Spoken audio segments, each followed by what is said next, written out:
नमस्कार, 20 मिनट 20 खबर में आपका स्वागत है। मैं हूं आपके साथ सुमित गुप्ता। इस बुलेटिन में हम आपको प्रदेश के अलग अलग हिस्सों की खबर दिखाएंगे। तो चलिए शुरू करते हैं 20 मिनट में 20 खबरों का सिलसिला। झुंझुनू के बगड़ थाना इलाके के माखर की ढाणी में एक शराबी ट्रेलर ड्राइवर की जमकर पिटाई की गई। बताया जा रहा है कि शराब के नशे में यह ड्राइवर जैसे तैसे ट्रेलर चला रहा था। इसी दौरान उसने घर की दीवार में टक्कर मारी, जिससे दीवार गिर गई। घर की दीवार गिरने से लोग नाराज हो गए और उसे रोकने की कोशिश की, लेकिन ट्रेलर ड्राइवर रुका नहीं। इसके बाद उन लोगों ने 3 किलोमीटर तक पीछा कर ट्रेलर ड्राइवर को पकड़ लिया और फिर बीच सड़क पर उसकी धुनाई की। इससे पहले ट्रेलर ड्राइवर को पकड़ने में लोगों के पसीने निकल गए। कुछ लोगों ने बाइक से ट्रेलर ड्राइवर का पीछा किया तो रास्ते में ट्रेलर ड्राइवर ने बाइक सवार को भी कुचलने की कोशिश की, लेकिन इस्लामपुर गांव के मोड़ पर ट्रेलर रुक गया, जिसके बाद लोगों ने ट्रेलर ड्राइवर को नीचे उतारकर उसकी जमकर धुनाई की। बांसवाड़ा में पुलिस लाइन और सेल टैक्स डिपार्टमेंट के बीच खांदू कॉलोनी में चांदी के व्यापार से जुड़े 2 भाइयों से नकदी लूटने के लिए बदमाशों ने उन पर लोहे के सरियों से वार किया। इस हमले को लेकर खांदू कॉलोनी के रहने वाले जयेश डांगरा और अनुभव ने कहा है कि वो चांदी का व्यवसाय करते हैं और रात को करीब 7:45 बजे पीपली चौक की दुकान बंद कर वे खांदू कॉलोनी स्थित घर लौट रहे थे। तभी 8 बजे जब वो खांदू कॉलोनी मोड़ पर पहुंचे, पीछे से आए 3 बदमाशों ने बाइक पर पीछे बैठे अनुभव पर लोहे के सरियों से वार किया और फिर बदमाशों ने बाइक चला रहे जयेश के हाथ पर भी सरिया मारा। इस दौरान बदमाश अनुभव से बैग छीनने की कोशिश करते रहे, लेकिन उसने बैग नहीं छोड़ा। कुछ देर तक धक्का मुक्की चलती रही, लेकिन तभी पीछे से एक और बाइक सवार वहां आ गया, जिसे देखकर बदमाश मौके से भाग गए। हम दुकान बंद करके मैं और मेरा भाई, छोटा वाला भाई, दुकान बंद करके हम निकलते हम खांदू कॉलोनी, ये दाऊद रोड से आए। दाऊद रोड से खांदू कॉलोनी के अंदर जैसे ही मुड़े, वहाँ पे कुआं है। कुआं के पास में मेरे को पीछे से 3 जने आए, गाड़ी में बाइक थे। पहले तो मेरे पीछे वाले बाइक को मारा, रोड मारी, उसको एक नाक पे लगी और कंधे पे लगी और मेरे को मेरे हाथ पे मारी। जोधपुर पुलिस ने तीसरे दिन उन दोनों आरोपियों को गिरफ्तार कर लिया है, जिस पर माता का थाना क्षेत्र में कार हटाने की बात पर फायरिंग करने का आरोप है। पुलिस का कहना है कि दोनों फायरिंग कर अपने गाँव की ओर भाग गए थे, लेकिन जब पुलिस इनके गाँव पहुंची तो ये वहां से भाग निकले, लेकिन पुलिस वालों ने हार नहीं मानी और 5 किलोमीटर तक पीछा कर इन आरोपियों को गिरफ्तार किया। आपको बता दें कि 7 मार्च को माता का थाना क्षेत्र में फायरिंग हुई, जिसमें एक शख्स घायल हो गया था। दरअसल रावला बेरा गली नंबर 2 के रहने वाले अशोक कुमार ने माता का थाना पुलिस थाने में उपस्थित होकर एक लिखित रिपोर्ट पेश की थी, जिसमें उसने कहा था कि उसके मकान का निर्माण कार्य चल रहा था तो निर्माण सामग्री लेकर ट्रैक्टर आया हुआ था। इसी दौरान गली में एक कार को हटाने को लेकर हुए विवाद में बदमाश ने उनको जान से मारने की नियत से फायर किया था, लेकिन ये गोली मोहल्ले में खड़े उनके पड़ोसी को छूकर निकल गई थी। 4-5 युवक जो थे उन्होंने गुस्से में आके उस फायरिंग करी, तो वो फायरिंग उस मोहल्ले के रहने वाले संतोष सिंह नाम के व्यक्ति को लगी। गोली चूंकि छूकर निकली थी, इसलिए वो गंभीर रूप से घायल नहीं हुए, पर इन लोगों ने फायरिंग करके वहां से मौके से भाग गए। कोटा के ग्रामीण इलाके में अवैध जुए और सट्टे के खिलाफ कार्रवाई करते हुए पुलिस की अलग अलग टीमों ने 10 से ज्यादा आरोपियों को गिरफ्तार कर लिया है। बताया जा रहा है कि पुलिस की अलग अलग टीमों ने आधा दर्जन इलाकों में ताबड़तोड़ कार्रवाई की और एक महिला समेत 12 आरोपियों को गिरफ्तार किया। गिरफ्तार किए गए लोगों के पास से पुलिस ने 20,780 रुपए भी बरामद किए हैं। रामगंज मंडी थाना पुलिस ने कार्रवाई करते हुए आधा दर्जन आरोपियों को गिरफ्तार कर 13,660 रुपए बरामद किए, जबकि सुकेत पुलिस ने एक आरोपी को गिरफ्तार किया। वहीं मंडाना थाना पुलिस ने भी 3 आरोपियों को गिरफ्तार किया, जबकि कनवास थाना पुलिस ने कार्रवाई कर 2 आरोपियों को गिरफ्तार किया। कार्यों के खिलाफ अभियान चलाया जा रहा है। इस दौरान आज थाना रामगंज मंडी द्वारा 5 सट्टा व्यवसायियों के खिलाफ कार्रवाई की है, जिसमें मुख्य सटोरी चंदा रानी है, जिसको पारसा माता चौराहे से जो है गिरफ्तार किया है। और इस प्रकार 500 सटोरियों के कब्जे से 13,660 रुपया सट्टा राशि और पर्चियां जब्त की है। 12 में एक युवक के अपहरण और पुलिस के डर से उसे छोड़ने का सनसनीखेज मामला सामने आया है। खास बात यह है कि इस युवक को पहले तो एक लड़की ने अपने जाल में फंसाया और फिर अपने साथियों के साथ मिलकर उसका अपहरण कर उससे 5 लाख रुपए मांगने लगी। पुलिस का कहना है कि इंद्र नागर नाम का युवक एक लड़की के संपर्क में था और उसी लड़की ने पहले तो इंद्र को मिलने के लिए 12 बस स्टैंड पर बुलाया। इंद्र अपनी कार से जब वहां पहुंचा तो लड़की ने उससे बात करने के बाद उसे मांगरोल रोड पर छोड़ने के लिए कहा। मांगरोल रोड पर पहुंचते ही लड़की के 3-4 साथियों ने उसी की गाड़ी में उसका अपहरण कर लिया और झूठे केस में फंसाने की धमकी देकर उससे 5 लाख की डिमांड करने लगी। इस बीच इंद्र ने अपने घर वालों को फोन कर अपहरण की जानकारी दे दी, जिसके बाद पुलिस हरकत में आई और फिर उसके दबाव में आकर आरोपियों ने इंद्र को छोड़ दिया। श्रीमान पुलिस अधीक्षक महोदय कोटा ग्रामीण से सहयोग प्राप्त किया और उनके सहयोग और नाकाबंदी के माध्यम से ये लोग घबरा कर इसको छोड़ के भाग गए। सीकर जिले के फतेहपुर कस्बे में दिन दहाड़े एक घर में चोरी की बड़ी वारदात हुई है। बताया जा रहा है कि घर के मुखिया की 2 दिन पहले ही सड़क हादसे में मौत हुई थी और परिवार के लोग इसी वजह से अपने गांव गए थे, लेकिन उनके गांव जाते ही चोरों ने घर में लाखों के सामान पर हाथ साफ कर दिया।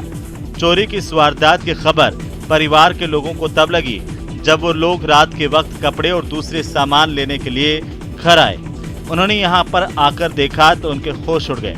घर में सारा सामान अस्त व्यस्त था और लाखों के जेवर के साथ साथ नकदी भी घर से गायब थी। बताया जा रहा है कि चोरों ने 18 से 20 लाख रुपए नकद और करीब 32 तोला सोने की चोरी की है। घर के बाहर लगे सीसीटीवी में चोरों की तस्वीरें रिकॉर्ड हुई है, जिसके आधार पर पुलिस अब उनकी तलाश कर रही है। आज दिन में शायद 1:30 बजे की बात होगी, 5:45 मेरे भाई और मेरी भाभी जी यहाँ पे आई। आके देखा तो यहाँ के लोग टूटे थे और गेट खुला हुआ था। अंदर जाके देखा, सामान देखा तो हमने सामान जो रखा हुआ था वो कुछ भी नहीं मिला, पूरा बिखरा हुआ सामान मिला। अलवर में हुए एक सड़क हादसे में एक शख्स गंभीर रूप से जख्मी हो गया। बताया जा रहा है कि दिल्ली जयपुर हाईवे पर सब्जी से भरी एक गाड़ी के चालक ने तेज गति से ओवरटेक करते समय एक ट्रैक्टर ट्रॉली को टक्कर मारी। ये टक्कर इतनी जबरदस्त थी कि ट्रैक्टर ट्रॉली पलट गई और उसे चला रहा ड्राइवर गंभीर रूप से जख्मी हो गया। बाद में मौके पर पहुंचे पुलिस वालों ने उसे अस्पताल में भर्ती करवाया। इस हादसे की वजह से हाईवे पर लंबा जाम भी लग गया, जिसे पेट्रोलिंग टीम ने बड़ी मुश्किल से खुलवाया। ट्रॉली थी जो रोड के ऊपर चल रही थी, पीछे से आयशर कैंट थी जो कि सब्जी की भरी हुई थी।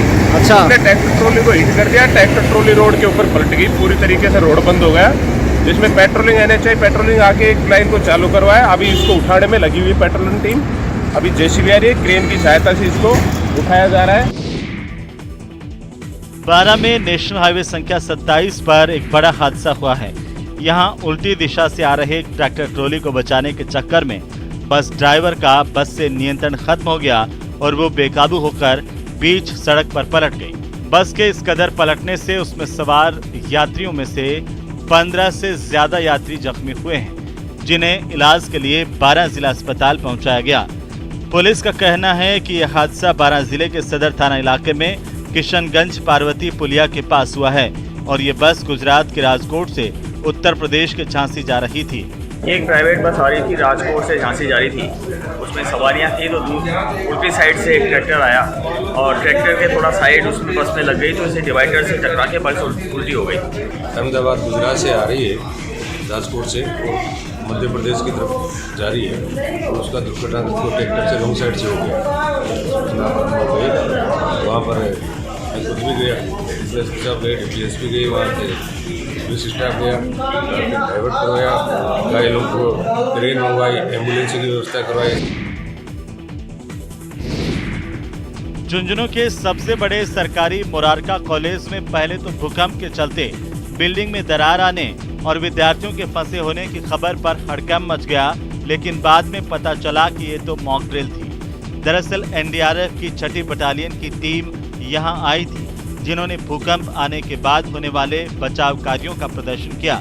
इससे पहले भूकंप की सूचना दी गई, जिसे स्थानीय पुलिस प्रशासन, चिकित्सा, fire brigade home guard, civil defence आदि की टीम को मौके पर बुलाया गया। इसके बाद सभी विभागों की टीम ने एक साथ मिलकर मल्टी स्टोरी बिल्डिंग में फंसे लोगों को सकुशल बाहर निकाला। वहीं बिल्डिंग को काटकर राहत कार्य कैसे किया जाए, इसके लिए भी लाइव डेमो दिए गए। कॉलेज में अर्थक्वेक की मॉकड्रिल की गई, जिसमें सभी एजेंसियां, NDRF, civil defence, scout and guide, fire, health और बाकी सभी डिपार्टमेंटों ने बढ़ चढ़ कर हिस्सा लिया। और इसमें विशेषकर जो बड़े भवन पर जैसे ऊंचाई वाले स्थान पर जो रहने वाले लोग फंस जाते हैं, उनको किस तरह से निकाला जा सकता है, वो आज बहुत ही अच्छा शानदार इन्होंने प्रदर्शन करके दिखाया।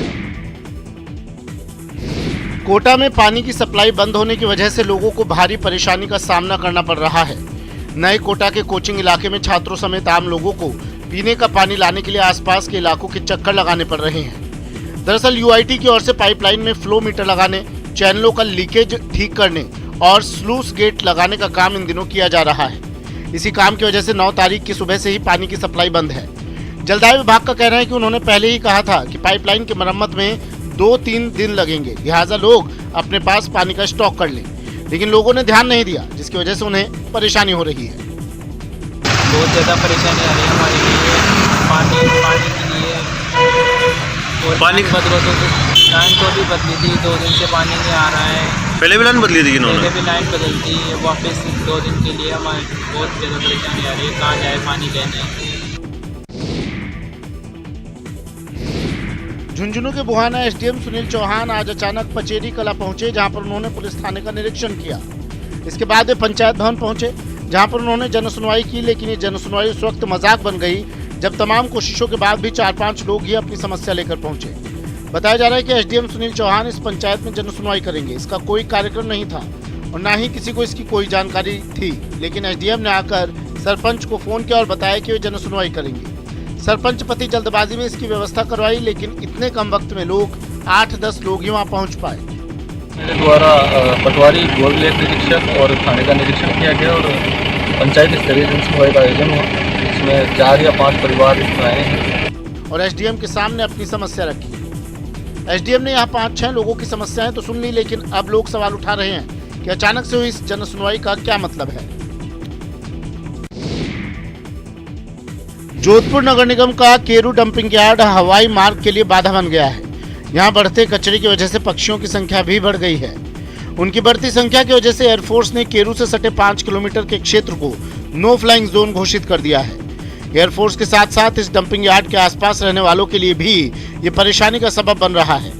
आपको बता दें कि जोधपुर सिटी से निकलने वाले सॉलिड वेस्ट को निगम की ओर से केरू स्थित डंपिंग यार्ड में भेजा जाता है, लेकिन यहाँ आने वाला कचरा एयरपोर्ट और आम लोगों के लिए खतरनाक साबित हो रहा है।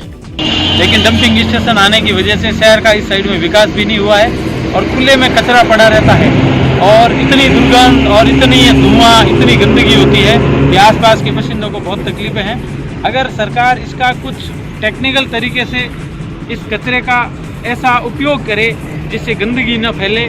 बहुत सारी बीमारियां भी होती है और खनन क्षेत्र है, इससे होटल व्यवसाय सारा मतलब लोगों को रोजगार भी बंद होता है, बहुत नुकसान है इस चीज से। झुंझुनू के एक रिसोर्ट में आयोजित जल शक्ति मंत्रालय की ओर से आयोजित 4 दिवसीय प्रशिक्षण कार्यशाला का समापन हो गया है। इस समापन समारोह में जिला परिषद के CEO जवाहर चौधरी मुख्य अतिथि के तौर पर शामिल हुए थे। इस मौके पर समारोह में शामिल होने वाले अतिथियों को संबोधित करते हुए CEO ने कहा कि अब हमारे जनप्रतिनिधि गांव-गांव में पानी की अलख जगाएंगे, जिससे जल संरक्षण के प्रति जागरूकता फैलेगी और इसी से आमजनों में पानी के बेहतर प्रबंधन की समझ विकसित हो पाएगी। आपको बता दें कि इस कार्यक्रम की अध्यक्षता जन स्वास्थ्य अभियांत्रिकी विभाग के अधीक्षण अभियंता हरिराम ने की और जलदाय विभाग के केमिस्ट सुरेंद्र कुमार शर्मा ने पानी की क्वालिटी और FTK के जरिए उसे जांचने के तरीकों पर प्रकाश डाला। ये 4 दिवसीय प्रोग्राम था, 5th डायमेंशन अकेडमी के द्वारा ये आयोजित किया गया था। जल जीवन मिशन के ऊपर था, जिसमें पूरे जिले से सरपंच, ग्राम विकास अधिकारी, ANM, आशा, आंगनबाड़ी कार्यकर्ता, इस प्रकार से 60 जनों का यह प्रशिक्षण कार्यक्रम रखा गया था।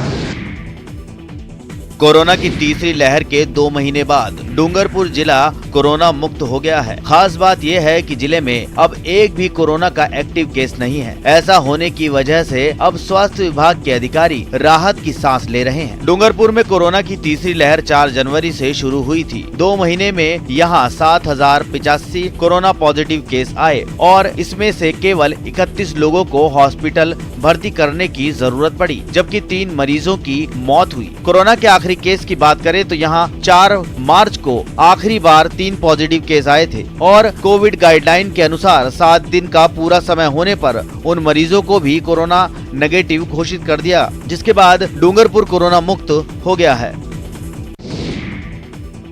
बीकानेर संभाग में ऐतिहासिक, धार्मिक और सांस्कृतिक विरासत तक पर्यटकों को पहुंचाने के लिए संभागीय आयुक्त ने संभाग स्तरीय पर्यटन सर्किट निर्धारित कर दिया है। इन स्थलों पर अधिक से अधिक लोग पहुंच सके, इसे देखते हुए प्रत्येक जिले से सर्किट की यात्रा शुरू करने की रूपरेखा तैयार की गई है। इन सभी स्थानों के विजिट के लिए 4 दिनों का एक टूर प्रोग्राम भी प्रस्तावित किया गया है। खास बात यह है कि यहाँ जल्द ही दरबारी झील में पर्यटन के साथ मानसून टूरिज्म और डेजर्ट सफारी की संभावनाओं पर भी कार्य किया जाएगा। संभागीय आयुक्त ने कहा है कि इस सर्किट में संभाग के 4 जिलों के प्रमुख स्थलों को जोड़ा गया है और आमजन के सुझाव के अनुरूप इन स्थलों की संख्या बढ़ाई जाएगी। बीकानेर संभाग के 4 जिलों के धार्मिक, ऐतिहासिक, सांस्कृतिक और राष्ट्रीय महत्व के जो स्थान हैं उनका एक टूरिज्म सर्किट आज लॉन्च किया है। ये प्रयास किए जाएंगे जिसमें पर्यटन विभाग, जिला प्रशासन, पुलिस और बीएसएफ के साथ लेकर के हम कोशिश करेंगे कि पूरे संभाग में ऐसे जो पर्यटक स्थल हैं जिनको और अच्छे से डेवलप किया जाए। जो माननीय मुख्यमंत्री महोदय की अवधारणा है कि उनकी मंशा है कि टूरिज्म को और बढ़ावा मिले। होली पर केमिकल वाले गुलाल से लोग बीमार न पड़ जाएं, इसके लिए डूंगरपुर में कुछ दिव्यांग वेस्ट फूलों से गुलाल बनाने में लगे हैं। जैसे जैसे होली का पर्व नजदीक आते जा रहा है, वैसे वैसे इनका काम बढ़ता जा रहा है। खास बात यह है कि वेस्ट फूलों से बना ये हर्बल गुलाल केमिकल वाले गुलाल को टक्कर दे रहा है और इससे इसे बनाने वालों को आर्थिक मदद भी मिल रही है। काम आएगा तो हमारे ये ग्रुप के थ्रू काम करे ताकि उनको भी 2 पैसा अच्छा सा मिलता है, घर बैठे काम है। वो दूसरा वो वही माल लेके यहाँ पे आते हैं। पिछले 3 सालों से यहाँ वेस्ट फूलों से गुलाल बनाने का काम चल रहा है। इसे बनाने वालों का कहना है कि साल भर तक फूलों को जमा किया जाता है और फिर उन फूलों से गुलाल बनाया जाता है। ये हर्बल गुलाल जो बन रहा है, जो हर्बल होता है उसमें गल का फूल होते हैं, गल पे भी 2-3 वैरायटी होती है। इसके बाद सबसे ज्यादा फोकस हमारे पलाश के फूल पे रहता है, उससे गुलाबी कलर का कलर निकलता है। तो ये कलर हम ज्यादातर हमारे दिव्यांग कौशल विकास केंद्र में लोग दिव्यांग ही लोग बनाते हैं, वही कच्ची जो सामग्री वो इकट्ठा करते हैं। धौलपुर में जिला परिवहन सड़क सुरक्षा विभाग की ओर से विद्यार्थियों में यातायात नियमों की जागरूकता को लेकर पेंटिंग प्रतियोगिता करवाई गई। इस प्रतियोगिता का शुभारंभ यहां के महात्मा गांधी राजकीय विद्यालय से किया गया। इस प्रतियोगिता में कक्षा 3 से लेकर कक्षा 10वीं के छात्रों ने भाग लिया और इन बच्चों ने यातायात नियमों के पालन को लेकर पेंटिंग्स बनाई। इस प्रतियोगिता को लेकर जिला परिवहन अधिकारी मनोज कुमार वर्मा ने कहा कि बच्चे यातायात के नियमों के प्रति जागरूक हों, इसके लिए रचनात्मक ढंग से उन्हें यातायात नियमों के प्रति जागरूक किया जा रहा है।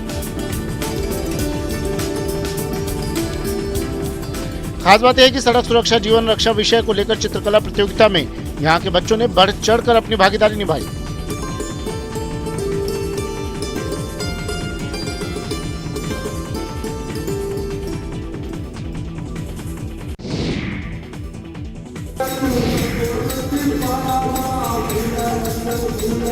चूरू के तारानगर कस्बे के वार्ड 28 में स्थित मां जगदम्बा मंदिर में मां भवानी का जागरण लगा। इस जागरण की शुरुआत दीपक बब्रेवाल और पंडित उमाशंकर कलवाणी ने दीप प्रज्वलित कर किया और गणेश वंदना के साथ कलाकारों ने जागरण का शुभारंभ किया।